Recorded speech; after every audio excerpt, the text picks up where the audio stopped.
Assalamualaikum warahmatullahi wabarakatuh.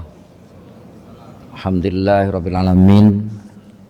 Wassalatu wassalamu ala asyrafil anbiya'i wal mursalin Sayyidina Maulana Muhammadin wa ala alihi wa sahbihi wa man tabi'ahu bi ihsanin ila yaumid. Amma ba'du. Rabbi shrah li sadri wa yassir li amri wahlul 'uqdatam min lisani yafqahu qawli. Jamaah yang dimuliakan Allah Subhanahu wa taala dan yang saya hormati, pada pagi ini saya akan sampaikan kajian kitab Riyadhus Shalihin bab 369 yang berjudul Babu ma yaquluhu wa yaf'alu man irtakaba manhiyan anhu. Bab yang diucapkan tentang yang diucapkan atau dilakukan oleh orang yang telah berbuat perkara yang dilarang. Jadi kalau kita sudah melakukan hal yang dilarang, baik itu makruh maupun haram, apa sih selanjutnya gitu?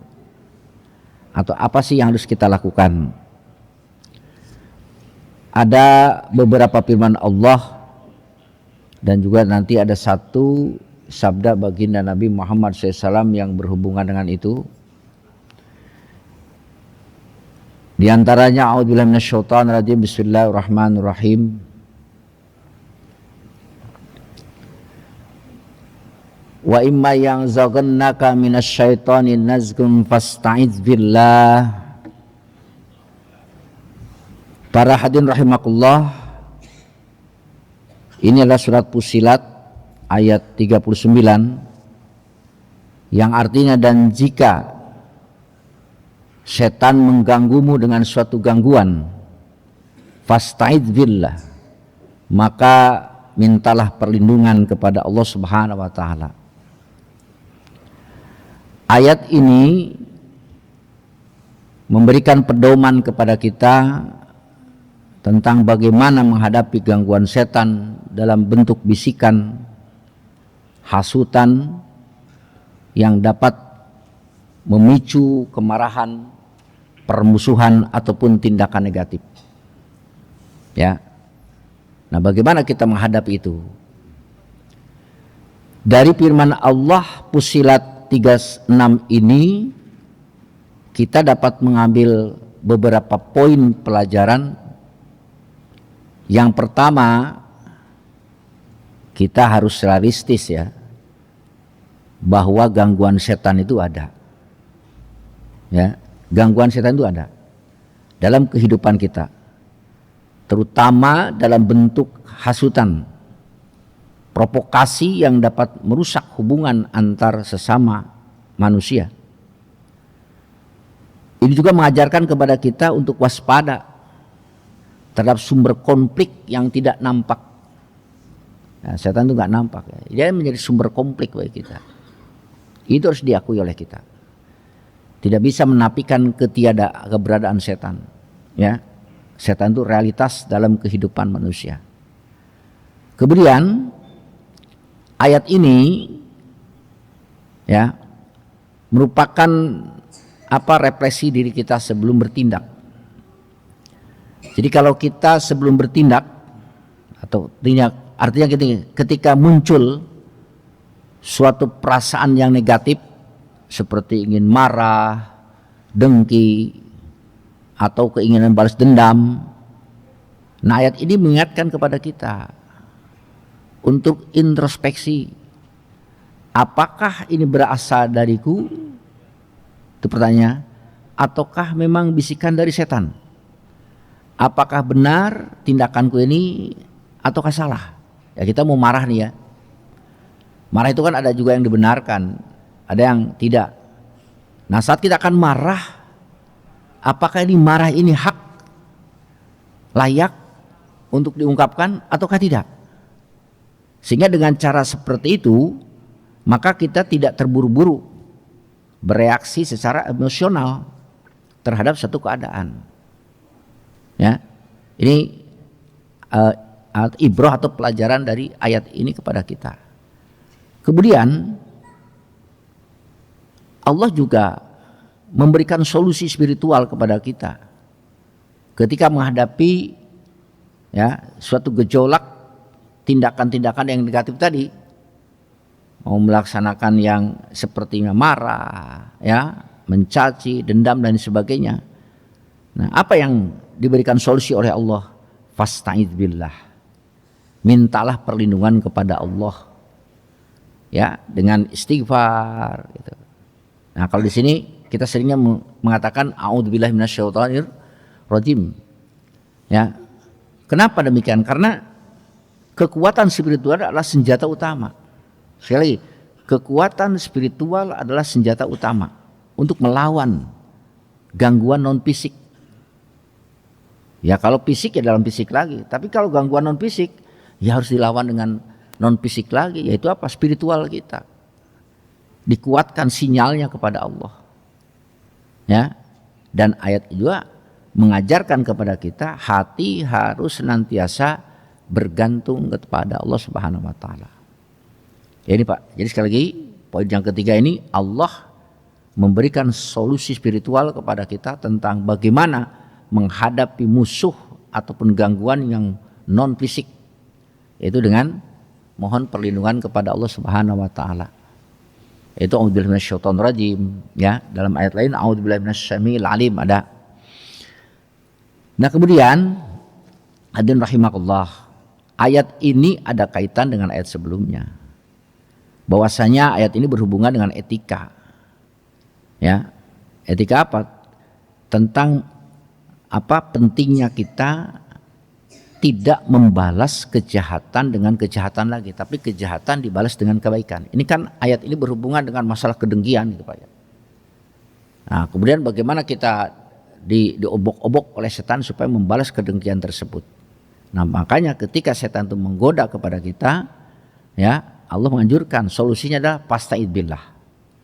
Nah, hadirin rahimakumullah, ketika fasta'idz billah ini memberikan apa kepada kita, bahwasanya kita ini harus damai. Jadi ayat sebelumnya mengajak berbuat buruk, kita harus damai. Tidak boleh membalas keburukan dengan keburukan, tapi kebaikan kejahatan dibalas dengan kebaikan. Ya.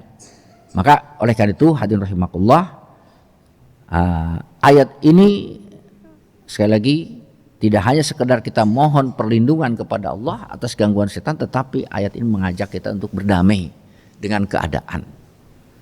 Ya. Kemudian lagi bahwasanya ayat ini pula merupakan ayat yang boleh katakanlah sebagai ayat yang bisa menyelesaikan konflik. Ya. Konflik ini menawarkan solusi konflik yang dimulai dari apa? Ya, solusi konflik ini dari internal kita, yaitu mohon perlindungan kepada Allah. Lalu dilanjutkan dengan apa? Respon eksternal. Itu dengan apa? Ya, dengan akhlakul karimah. Nah ini jadi satu dari berlindung kepada Allah, yang kedua dengan sikap dan perilaku. Ini surat Fussilat ayat 31 yang ayat ini memberikan arahan kepada kita bagaimana kita menghadapi hal yang buruk, ya, terutama gangguan setan.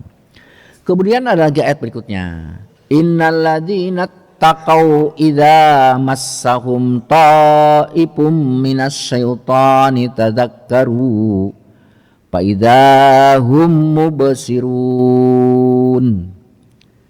Innalladzina taqau, sesungguhnya orang-orang yang bertakwa, idza masum ta'ifum minasyaitan, apabila mereka disentuh oleh was-was dari setan, tadzakkaru, mereka segera ingat kepada Allah. Nah, ini juga ya. Fa idza hum mubsirun, maka ketika itu juga mereka melihat kesalahan dan kebenaran yang sangat jelas. Nah, para hadirin rahimakumullah, ini ayat masih ada kaitannya dengan ayat sebelumnya, ya, Nah, di sini ada makna penting yang perlu saya sampaikan. Pertama adalah ta'ipum minasyaiton, sentuhan ataupun bisikan ringan dari setan. Ya, apa sentuhan bisikan ringan dari setan itu? Ya, semacam adanya keraguan, ya, kebimbangan, godaan. Kadang-kadang kita juga punya pikiran yang, ya boleh katakan pikiran yang bisa pikiran sesat yang menghampiri kepada hati. Itu adalah bagian dari ta'ipum minasyaiton. Ya, di aku itu saya juga begitu, Pak. Kadang-kadang ada keinginan hal untuk berbuat buruk itu ada. Ya, ingin marah, ingin mencaci itu ya. Tapi ya itu tadi nggak bisa dielakkan juga. Karena sentuhan-sentuhan atau bisikan ringan dari setan itu ada. Ya. Ala jiwasfi sudurinas. Nah, kemudian dalam ayat ini Allah mengatakan orang-orang yang takwa itu apabila disentuh oleh bisikan setan mereka tazakkaru, ya, itu mereka segera kembali kepada Allah dengan apa? Dengan zikir, dengan istighfar, ya. Jadi tidak apa? Tidak responsif, keburukan dibalas dengan keburukan lagi. Nah, kemudian ada ayat ini disebutkan di apa? Wahum faidza hum mubsirun. Ya.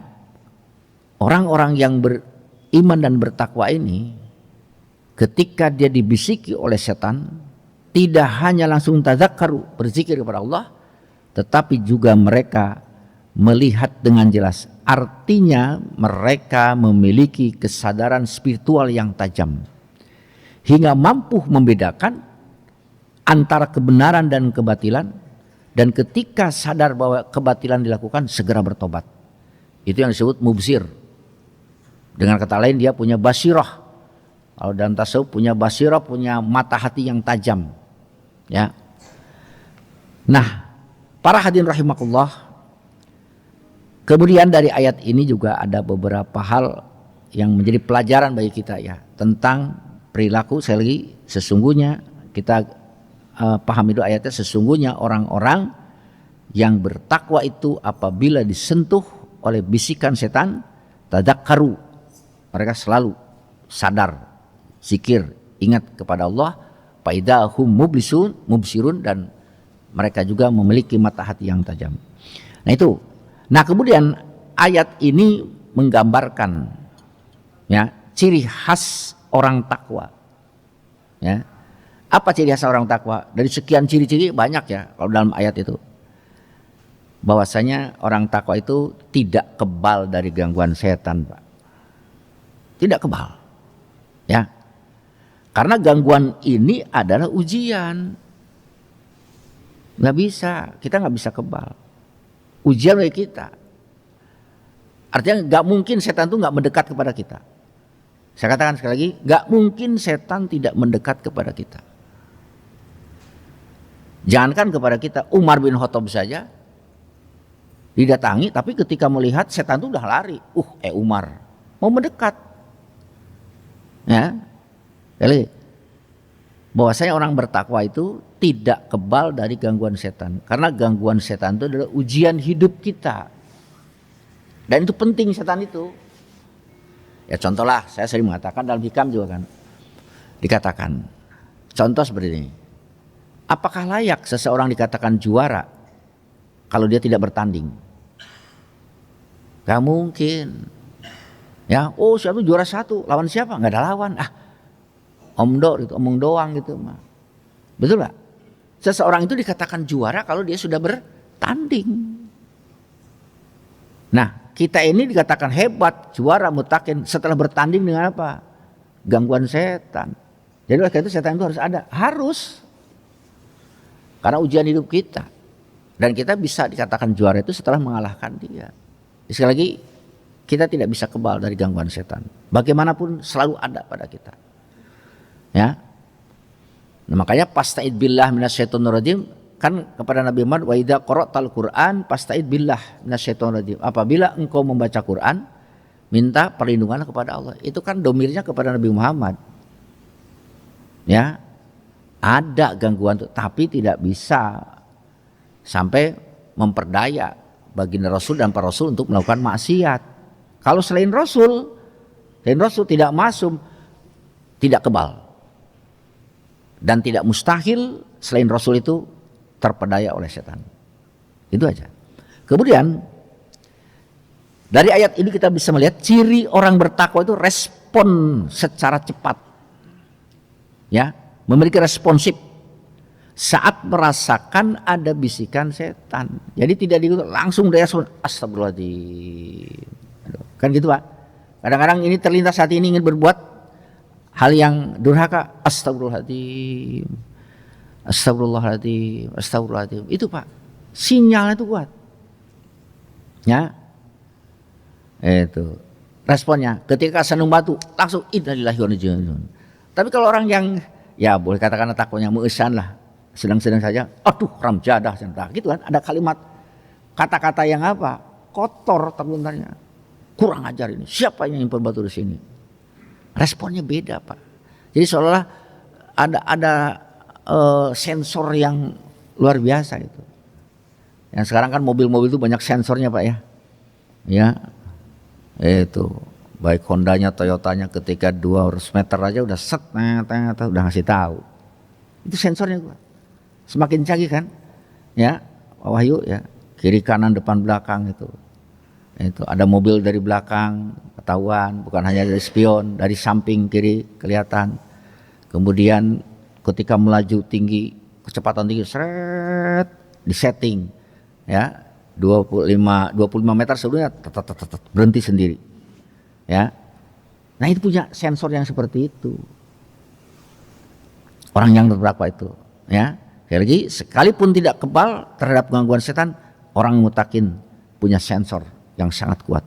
Nah, kemudian hadirin rahimakumullah, kesensoran itu ya, punya sensor seperti itu adalah hasil dari kebeningan hati atau punya basiroh, punya mata hati yang tajam. Diasah ketajaman itu dari zikrullah. Dari zikir itu ya mempertajam pandangan mata kita. Seperti sekarang kita ini, saya ini kan Bapak-bapak ya udah remeng-remeng lah gitu ya. Kalau nggak pakai kacamata ngeliat. Bagaimana supaya tajam lagi? Katanya makan jus wortel, gitu kan? Nah, ada lagi terapi anu. Ini bisa tajam penglihatan itu. Nah, begitu juga dengan orang yang mutakin yang senantiasa berzikir kepada Allah, ya, maka dia akan memiliki respon yang cepat ketika ada gangguan dari setan. Nah, hadirin rahimakumullah, selanjutnya ya, pelajaran dari ayat ini tadi kan innalladzina taqau, sehingga orang-orang takwa itu jika disentuh oleh bisikan-bisikan setan dia langsung tadzakur. Apa yang dapat kita petik dari firman Allah ini? Ibrohnya, orang bertakwa bukan orang yang tidak pernah tergoda oleh rayuan bisikan setan. Ya, sekali lagi, bukan orang yang tidak pernah tergoda, tetapi sekalipun tergoda mereka akan cepat sadar. Ya, gitu. Jadi dengan demikian hadirin rahimakumullah, ketakwaan itu boleh katakanlah bukan berarti takwa itu menjadikan seseorang steril dari godaan. Enggak bisa.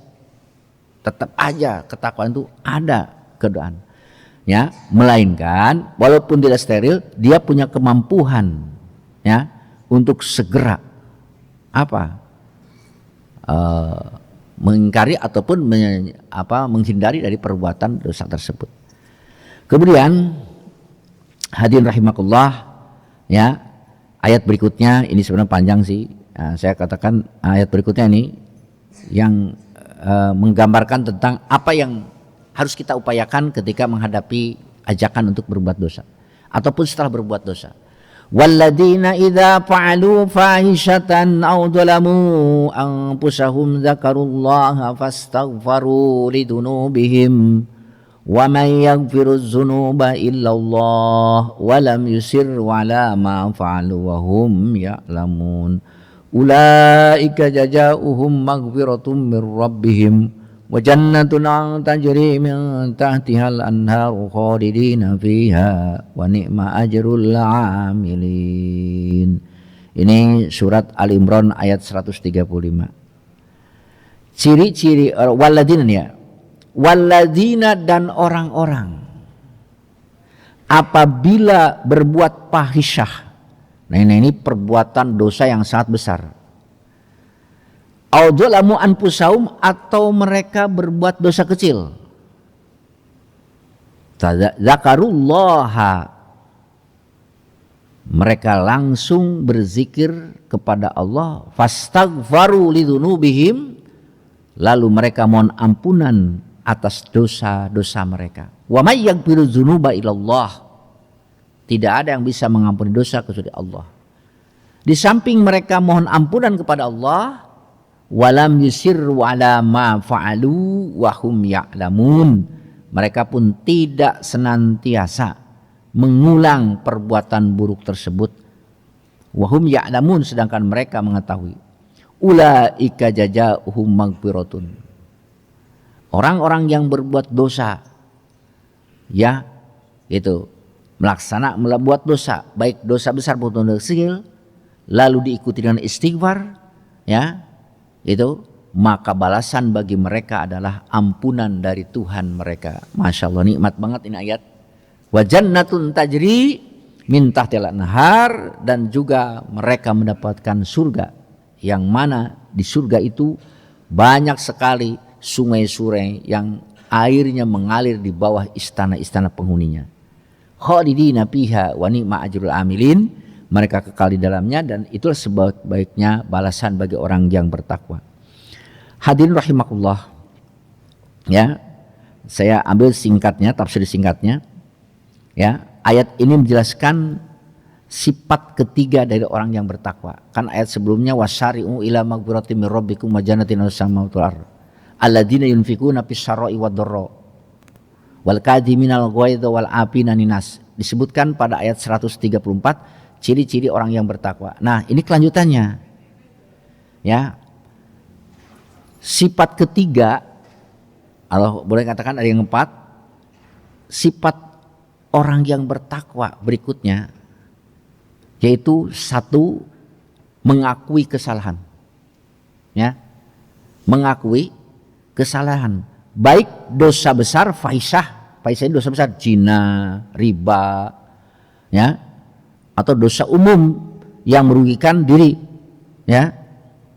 Nah ini pertama, ini ciri orang bertakwa, mengakui kesalahan, ya. Makanya saya mengatakan orang baik itu bukan orang yang tidak pernah salah, orang baik itu orang yang mengakui kesalahan, ya.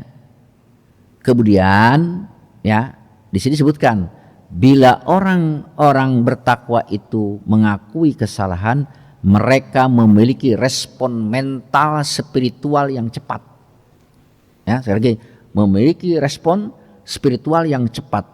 Artinya apa? Langsung zakarullaha, teringat kepada Allah, zikrullah, bukan lari ataupun menyembunyikan dosa, ya, langsung berzikir. Karena setelah berbuat dosa orang supaya tidak ketahuan, wah gimana nih caranya, ditutupi, ya. Bagus sih menutupi perbuatan dosa, ya, tidak diucapkan, tidak diutarakan pada orang lain. Tapi orang yang bertakwa punya respon mental spiritual yang cepat. Begitu berbuat dosa, zakarullah, ya. Bukan hanya respon spiritual yang cepat, tapi juga apa? Respon perbuatan. Fastaghfirullah, bukannya zikir zakarullah, tetapi juga beristighfar, ya, mohon ampunan kepada Allah. Nah, hadirin rahimakumullah. Kemudian ciri orang yang bertakwa nih, ketika berbuat dosa, ya, apa yang keempat itu? Walam yusirru ala ma fa'alu. Orang yang bertakwa bukan orang suci, orang yang pernah kotor, ya. Dia berbuat dosa, tadi apa? Tazakkaru, ingat kepada Allah. Yang kedua, fastaghfaru, istighfar. Yang ketiga, komitmen terhadap perubahan. Punya komitmen untuk berubah, nggak stagnan di situ saja. Makanya tadi Allah katakan walam yusirru ala ma fa'alu, mereka tidak membiasakannya. Artinya dia berkomitmen, ya, untuk punya perubahan, tidak mengulang kembali perbuatan dosa meskipun godaan itu datang bertubi-tubi. Ini ciri orang yang bertakwa. Nah, ayat ini secara tafsir singkatnya, bagaimana kalau orang yang bertakwa berbuat dosa? Terus tadi apa? Zakarullaha, pastagbaru, mohon ampunan kepada Allah. Yang ketiga, walam yusirru ala ma fa'alu. Ketiga-tiganya ini sudah dilakukan oleh orang yang bertakwa berbuat dosa, ada penghargaan dari Allah. Ulaika jazaa'uhum maghfiratum mir rabbihim wa jannatun tajri min tahtiha. Masya Allah. Mereka mendapatkan balasan. Ya, apa itu? Ampunan dan surga dari Allah Subhanahu wa taala. Nah, kemudian ya, itu tafsir secara singkat. Ibroh sekarang. Pelajaran yang dapat kita ambil dari firman Allah ini adalah manusia itu kalau berbuat dosa sangat manusiawi ya Pak ya. Jadi manusiawi ya, dosa itu manusiawi istilahnya. Dosa itu manusiawi. Ya. Tetapi bisa jadi mulia dosa itu kalau apa? Bertobat. Jadi jangan dihinakan lah. Jadi jangan menghinakan orang yang telah tobat dari perbuatan dosa. Karena Allah mengelompokkannya dengan apa? Dengan muttaqin, golongan orang-orang yang bertakwa. Ya. Nah, kemudian pelajaran berikutnya adalah ya, ayat ini sangat menekankan menyambung dosa dengan ingat kepada Allah. Jadi berdosa ingat kepada Allah. Pastagbaru, istighfar kepada Allah. Jangan diputuskan mata rantai dosa dengan istighfar, dengan zikir. Ya. Ya lagi ya. Ayat ini ya memberikan pelajaran kepada kita saat jatuh dalam dosa, ya manusia kan cenderung apa? Menyembunyikan, cenderung apa? Membiasakan. Tapi ayat ini mengajarkan kepada kita justru untuk apa? Menghubungkan dosa dengan zikir kepada Allah. Cepat berzikir, tazakarullah. Ya, putuskan mata rantai untuk menyembunyikan dosa, putuskan mata rantai untuk menutupi dosa. Dosa mata rantai untuk membiasakan dosa. Ya, jangan sampai berlalu-lalu terus. Ya. Ya kan gini Pak ya. Kebakaran itu tidak harus berasal dari api yang besar ya Pak ya. Tapi bisa jadi dari percikan ya. Betul enggak? Bapak ingat gak itu rumah makan Bu Haji Cucu? Ah, itu. Kalau sekarang kan sebelah kiri. Dulu kan sebelah kanan. Beratap rumbia. Itu karena di depannya ada yang pasang apa? Katanya pasang pelang ya. Nah, malam-malam ngelas, percik, cas. Langsung hitungan menit habis nyawa melayang. Dosa juga begitu Pak. Dosa kecil juga bagaikan percikan api. Kecil tapi bisa jadi sewaktu-waktu dia membahayakan, viral kalau sekarang. Bus. Ya. Nah ini. Nah kemudian ya, Allah tidak hanya memberikan solusi orang yang bertakwa itu ketika berbuat dosa zikrullah, ingat kepada Allah, tapi juga pastagfarullah, beristighfar. Jadi istighfar itu sebagai tindakan aktif.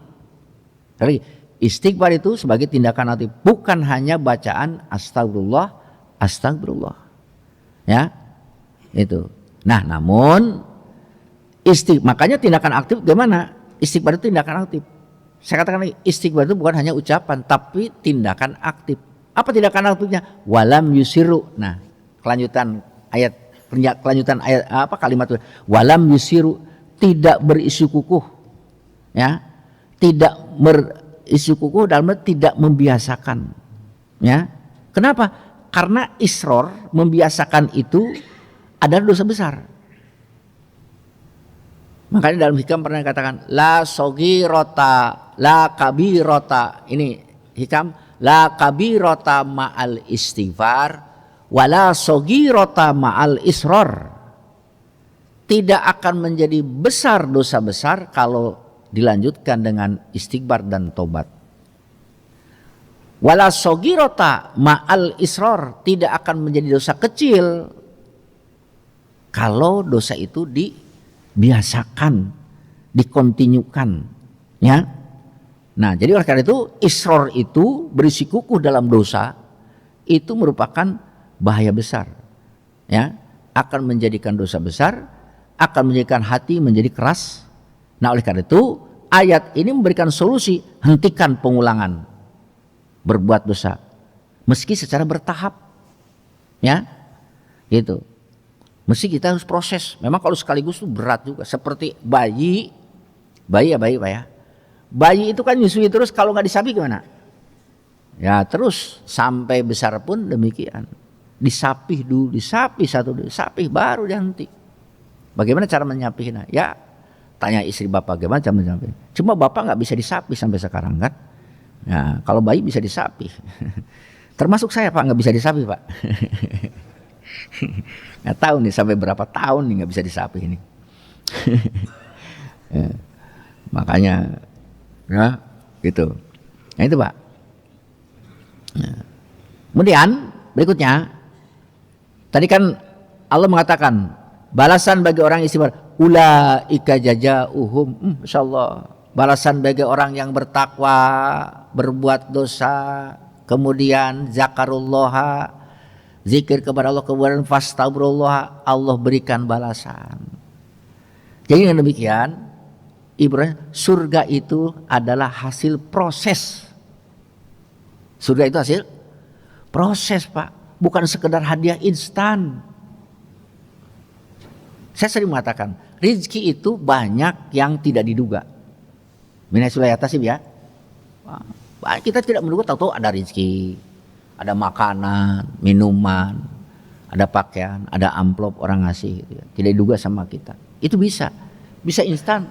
Ada instan. Surga itu ingat, surga itu adalah hasil proses, bukan sekedar hadiah instan. Gak bisa leha-leha. Ya, coba aja tadi prosesnya. Berbuat dosa, apa terus? Istighfar, apa? Zakarullah, fastaghbaru, walam yusiru. Tidak apa? Tidak melanggengkan, tidak membiasakan. Ulaika jazaohum maghfiratun min rabbihim. Maka tidak salah ketika ada seorang sufi mengatakan surga itu penghuninya kebanyakan adalah para mantan pendosa. Ya, kebanyakan surga itu penghuninya adalah para mantan pendosa. Yang mana pendosa ini melakukan tindakan tadi ayat ini, ya, zakarullaha fastaghfaru lidunubihim wa may yaghfiru dzunuba ilallah wa lam yusiru ala ma fa'alu, tidak mengkontinukannya. Ya. Nah, kemudian apa di sini terakhir nih ya? Pelajaran kita wahum ya'lamun. Dan mereka, sedangkan mereka itu mengetahui. Ya. Artinya Bapak sekalian, pentingnya ilmu dalam tobat. Bahwa tobat mereka dilakukan dengan penuh kesadaran. Ya. Kesadaran bahwa dosa ini adalah merupakan racun. Ya. Jadi oleh karena itu penting ilmu itu. Jadi jangan sampai orang karena ketidaktahuan dosa orang melakukan dosa. Kemudian ketika melakukan dosa karena tidak tahu efek negatifnya dosa, maka dosa itu diulang kembali. Wahum ya'lamun itu memberikan pesan, kita harus tahu mana yang hak, mana yang batil, mana perbuatan maksiat, mana perbuatan taat. Setelah tahu perbuatan maksiat, kalau dia diberikan ilmu, maka dia akan punya proses. Oh, saya ini telah berbuat dosa. Prosesnya begini. Itu. Ya, ini pentingnya ngaji. Nah, hadirin rahimakumullah, demikianlah barangkali yang dapat saya sampaikan. Mudah-mudahan ayat ini menjadi pelajaran bagi kita semua. Ya, itu. Jadi dengan demikian saya singkat saja. Mari kita sama-sama ya, ketika kita berbuat dosa berhenti, mesti di tengah perbuatan ingat Allah ya, kemudian istighfar ya, niat kuat untuk tidak mengulang, kemudian terakhir lakukan perbaikan jika dosa itu melibatkan hak orang lain ya. Demikian, wallahu muwaffiq ila aqwamit thoriq. Wassalamualaikum warahmatullahi wabarakatuh. Waalaikumsalam warahmatullahi wabarakatuh. Jazakallah. Demikianlah kajian kita hari ini. Dan mudah-mudahan apa yang disampaikan oleh guru kita tentunya bermanfaat buat kita, di mana kita ini tidak luput daripada gangguan ataupun godaan syaitan. Tentunya kita berlindung, mohon perlindungan kepada Allah Subhanahu wa taala. Jadi karena mungkin dari pemaparan nanti ada yang ditanyakan apa? Maya Ibu ada tanyakan waratnya ada tadi guru kita.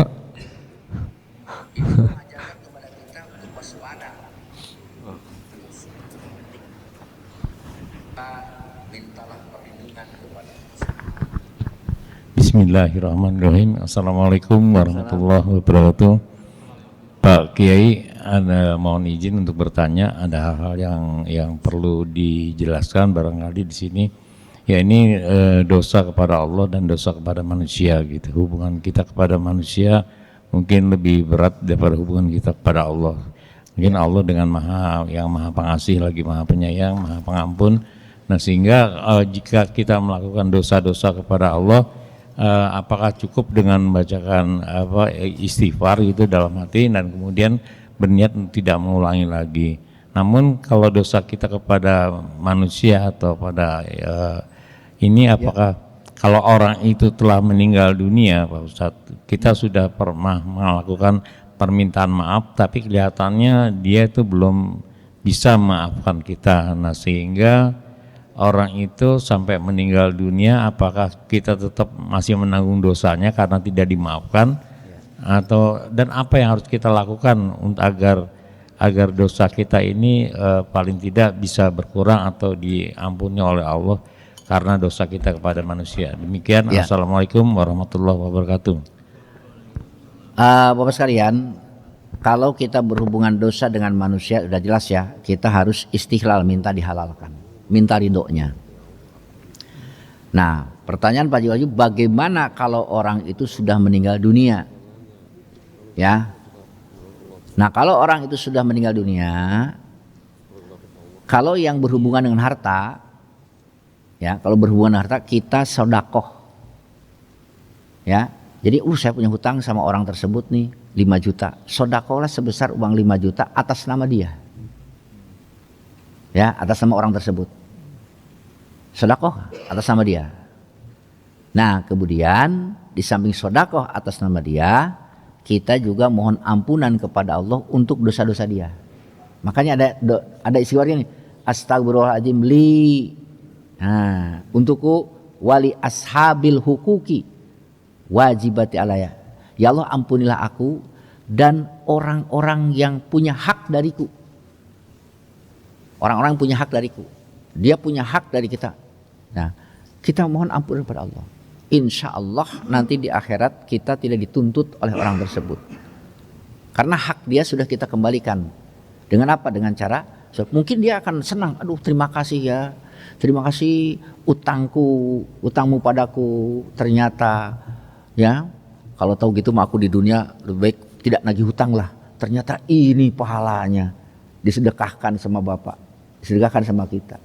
Sedekah aja, sedekah atas nama orang lain. Jadi kita kalau sedekah masukin tromol ke sana Pak, ke uang kotak itu, niatkan sedekah atas nama orang yang pernah mungkin tidak disengaja oleh kita hartanya ya kecubit lah, keambil, kegasab, kepake ya sama dia. Nanti kita tidak akan dituntut di akhirat. Dan jangan lupa yang saya ulang lagi udah bacakan istighfar. Jadi istighfar itu jangan hanya sendiri aja, astagfirullahaladzim. Kalau saya istighfar astagfirullahaladzim li wali walidayya wali ashabil hukuki. Nah ini ada kalimat wali ashabil hukuki wajibati alaya, dan ampunilah orang-orang yang punya hak dariku. Insya Allah dengan cara seperti itu, dengan kemahagofuran Allah, maha rohiman Allah, Allah akan mengampuni dan merahmati kita. Nanti di akhirat. Nah ketika di sidang pun Allah akan, ketika menyidang, dalam satu hadis Allah tidak langsung menindak orang tersebut. Jadi gini, ketika sidang nanti ditanya dulu, ya Rob, saya punya hak sama dia. Dia dulu ketika di dunia pernah begini. Oke, berarti pengenmu apa? Saya pengen menuntut hak saya. Tolong ambil, saya minta kebaikan dia, ambil buat saya sebagaimana sabda Nabi. Atau keburukan saya limpahkan kepada dia. Oke. Coba kamu lihat tuh.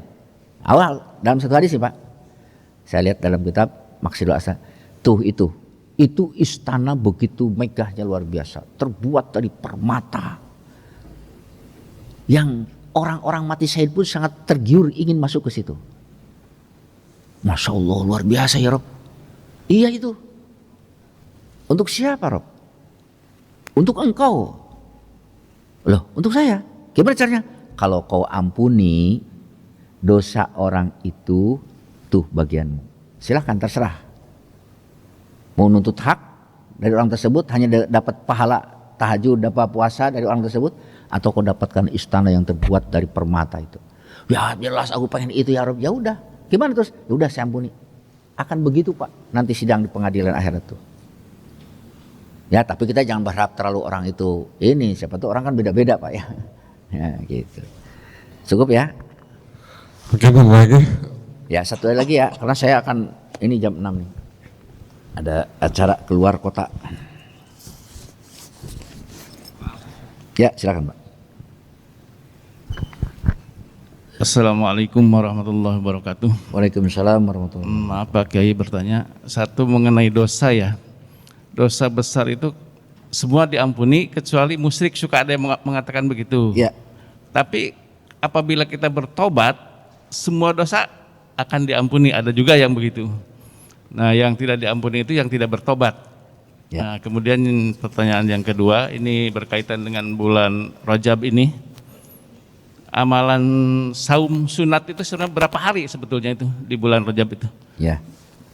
Wassalamualaikum warahmatullahi wabarakatuh. Waalaikumsalam. Jadi Pak, begini ya. Itikad ahli sunnah wal jamaah tentang mukminul asi, mukmin yang durhaka. Mukmin yang durhaka itu dibagi dua. Ada mukminul asi taib, mukmin durhaka tobat. Ya. Jadi sebelum dia banyak dosa sekali, tapi tobat. Maka kata Nabi, at-taib minadz dzanbi la dzanbalah. Orang yang tobat dari dosa, dia udah dianggap tidak dosa. Nanti di akhirat itu mulus. Nggak ada tuntutan perbuatan zina, mabuk dan sebagainya, nggak ada. Kecuali hak sama manusia ya, tadi itu. Nah, at-taib minadz dzanbi. Nah yang kedua ada mukminul asi ghairu taib. Jadi mukmin durhaka tidak sempat tobat. Nah ada dua ini. Ada yang pertama dia tidak sempat tobat, tapi dia kena musibah.